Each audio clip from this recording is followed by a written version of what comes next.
என்றும் புலிப்பாணி என்ற ஜோதிட தலைப்பை பார்த்து கொண்டிருக்கும் அனைத்து மீனராசியில் பிறந்த அன்பு நெஞ்சங்களுக்கும் எனது பணிவான வணக்கங்கள். இன்றைய பதிவில் பார்த்திங்கன்னா, வர இருக்கும் ஆணி மாதத்தின் கிரக நிலைகளும் அதன் பலன்களையும் மீனராசியில் பிறந்தவர்களுக்கு இப்போது பார்க்கலாம். மீனராசியில் பிறந்தவர்களுக்கு பார்த்திங்கன்னா, உங்கள் ராசி ஜென்ம ராசியிலே ராகு பகவான் சஞ்சாரம் பண்ணுறாரு. அது மட்டும் இல்லாமல் இந்த 7ஆம் இடத்திலிருந்து கேது பகவானும் சந்திர பகவானும் உங்கள் ராசியை பார்க்குறாங்க. இதை அடுத்து பார்த்திங்கன்னா, 2ஆம் இடத்துல செவ்வாய் பகவான், அதாவது 2ஆம் இடத்துக்கும் 9ஆம் இடத்துக்கும் அதிபதியாகிய செவ்வாய் பகவான் ஆட்சி பெற்று சஞ்சாரம் பண்ணுறாங்க. இப்படி இருக்கிறதுனால மிகப்பெரிய ஒரு செல்வாக்கும் மிகப்பெரிய அந்தஸ்தும் உங்கள் இல்லம் தேடி வரப்போகுதுங்க.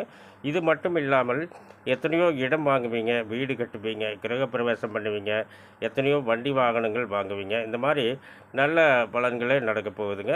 இதை அடுத்து பார்த்திங்கன்னா, 3ஆம் இடத்துல குரு பகவான். இந்த குரு பகவான் பார்த்திங்கன்னா, உங்கள் ராசிக்கு 10ஆம் இடத்துக்கும் அதிபதியாவார். இந்த தனகாரகன் என்று சொல்லக்கூடிய குரு பகவான் முயற்சி ஸ்தானத்திலிருந்து உங்களுடைய பாகிஸ்தானத்தை பார்க்குறாங்க. மிகப்பெரிய அந்தஸ்து உங்கள் இல்லம் தேடி இந்த ஆணி மாதத்தில் உங்கள் இல்லம் தேடி வரப்போகுதுங்க.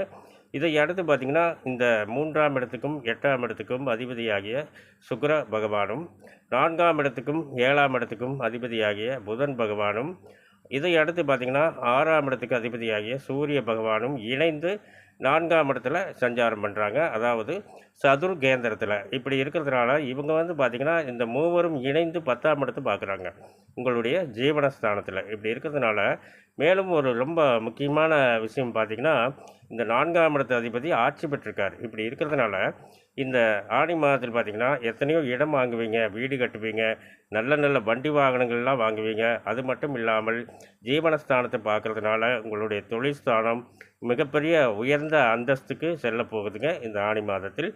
இதை அடுத்து பார்த்திங்கன்னா, 5ஆம் இடத்துக்கு அதிபதி, அதாவது பூர்வ புண்ணிய ஸ்தானத்துக்கு அதிபதியாகிய சந்திர பகவான் 7ஆம் இடத்துல சஞ்சாரம் பண்ணுறாங்க. இப்படி இருக்கிறதுனால உங்கள் ராசியை பார்க்குறாங்க கேது பகவானோடு இணைந்து.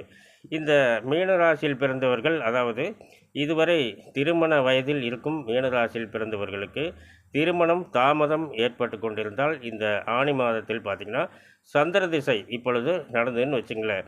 அதாவது சந்திர திசையில் புதன் புத்தியோ, புதன் திசையில் சந்திர புத்தியோ நடந்ததுன்னா நல்ல நல்ல வரன்கள் உங்கள் இல்லம் தேடி வரப்போகுதுங்க இந்த ஆணி மாதத்தில். இதை அடுத்து பார்த்திங்கன்னா, 9ஆம் இடத்துக்கும் அதிபதியாகிய 2ஆம் இடத்துக்கு அதிபதியாகிய இந்த செவ்வாய் பகவானை நம்ம பார்த்துட்டோம். இந்த குரு பகவானையும் நம்ம பார்த்துட்டோம். இதை அடுத்து நம்ம கடைசியாக பார்க்க வேண்டியது லாபஸ்தானத்துக்கும் விரயஸ்தானத்துக்கும் அதிபதியாகிய சனி பகவான் விரயஸ்தானத்தில், அதாவது உங்கள் ராசிக்கு 12ஆம் இடத்துல ஆட்சி பெற்று சஞ்சாரம் பண்ணுறாங்க. இப்படி இருக்கிறதுனால சுப செலவுகள் எத்தனையோ உங்கள் இல்லத்தில் பார்த்திங்கன்னா, சுபகாரியம், சுப செலவுகள், வீடு கட்டுவீங்க, அதாவது கிரகப்பிரவேசம் பண்ணுவீங்க, இந்த மாதிரி எத்தனையோ தொழிற்சாலைகள் அமைப்பீங்க, எத்தனையோ பேர்த்துக்கு வேலை வாய்ப்புகளை தருவீங்க. இது மட்டும் இல்லாமல் இன்னும் எத்தனையோ, அதாவது லாபஸ்தானாதிபதி 12ஆம் இடத்தில் ஆட்சி பெற்று இருப்பது சுபவிரயங்கள் நிறையா ஏற்படுங்க. இதில் நல்ல நல்ல சுப செலவுகள் தான், அதாவது விரயமான செலவுகள் அல்ல. உங்களுக்கு, அதாவது உங்கள் இல்லத்தில் திருமண வயதில் இருப்பவர்களுக்கு திருமணம் நடக்கும். அது மட்டும் இல்லாமல் எத்தனையோ இடம் வாங்குவீங்க, வீடு கட்டுவீங்க, கிரகப்பிரவேசம் பண்ணுவீங்க. இது எல்லாத்துக்கும் மேலே பார்த்திங்கன்னா, உங்களுடைய தொழில்ஸ்தானம் ரொம்ப சிறப்பாக இருக்குங்க இந்த ஆணி மாதத்தில். மேலும் இந்த மீனராசியில் பிறந்தவர்கள் அனைவருக்கும் இந்த ஆணி மாதத்தின் கிரக நிலைகள் எல்லா செல்வங்களையும் பெற்று நலமோடு வாழ வேண்டும் என்று அந்த ஆண்டவனை வணங்கி வாழ்த்துகின்றேன். மேலும் இந்த பதிவை பார்த்து கொண்டிருக்கும் அனைவரும் எனக்கு மிகப்பெரிய ஆதரவை தருவீர்கள் என்று நம்புகின்றேன். மேலும் விவரங்கள் அறிய என்றும் புலிப்பாணி என்ற ஜோதிட தலைப்பை பாருங்கள். நன்றி, வணக்கம், வாழ்த்துக்கள்.